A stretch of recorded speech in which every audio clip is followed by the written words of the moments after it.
पिचकारी में ये भरल से रंग पिचकारी में ये अखाना सबसे मां शुक्ला रिकॉर्डिंग स्टूडियो किरतपुर बाजार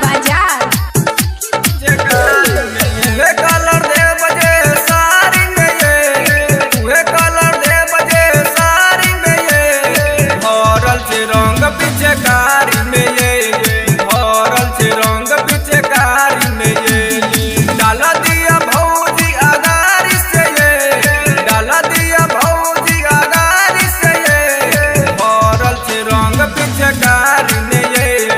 भरल से रंग पिचकारी में ये भरल से रंग पिचकारी में ये डीजे उमेश रंग पिचकारी में ये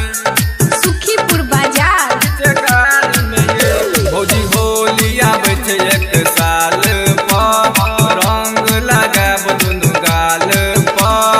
रंग लगाब दुनु गाल पर भौजी होलिया बचे हर साल पर रंग लगाब दुनु गाल पर नशा मैंने छिप के तारी में ये नशा मैंने छिप के तारी में ये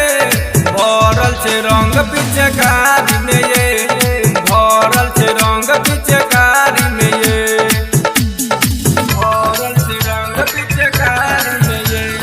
डीजे उमेश रंग पिचकारी में ये सुखीपुर बाजार पिचकारी में ये